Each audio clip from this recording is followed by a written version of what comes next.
Le projet École du futur pour la démocratie, il existe depuis 2005 pour faire valoir des valeurs de citoyenneté essentiellement, en se disant qu'on voulait que nos rétos sortent de l'école avec un surplus de valeurs ou enfin un petit supplément d'âme, je peux exprimer ça comme ça.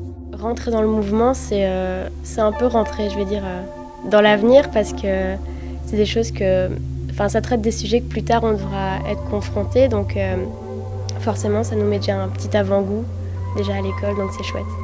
Je trouve ça très enrichissant de faire partie du mouvement de l'UNESCO. Je pense qu'encore une fois, l'école c'est une mini-société et on a la chance en Belgique et dans d'autres pays démocratiques de permettre aux enfants d'apprendre les règles de vie d'une société. Et donc si voilà, je parle de la résistance, c'est une manière pour moi de leur dire, ben voilà, vous avez le droit à la parole, vous avez le droit de vouloir changer les choses, de pouvoir changer les choses. Et c'est par des petites actions, par des projets tels que celui-là, qu'on éveille, je pense, l'esprit critique et le libre examen de chacun.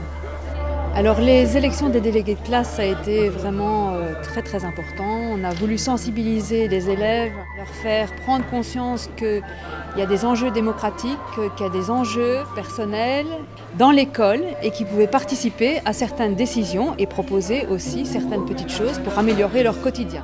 L'Assemblée des jeunes, du coup, c'est un engagement à faire évoluer la société. Donc c'est à notre échelle pouvoir prendre des initiatives pour lesquelles on aurait besoin d'adultes normalement, mais là c'est nous qui les construisons et puis seulement on demande l'aide des adultes.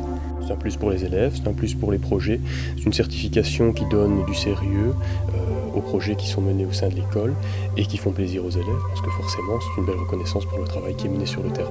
Alors on a en effet un gros projet cette année avec 2 classes de première, c'est de les emmener à Varsovie sur les traces de Janusz Korczak. Et Janusz Korczak, c'est le pédagogue précurseur de la CID, donc vraiment la Déclaration universelle des droits de l'enfant internationale. Et on va, par certains endroits, découvrir qui est ce fabuleux personnage.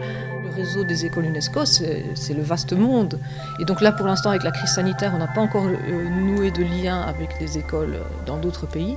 Mais à terme, c'est ça que ça ouvre comme possibilité, le champ des possibles. Se rendre compte qu'on est plein de personnes à travers le monde, de bonne volonté, qui voulons tous la même chose, et qu'on se sent tous citoyens dans ce monde, y compris s'ils vivent tous correctement.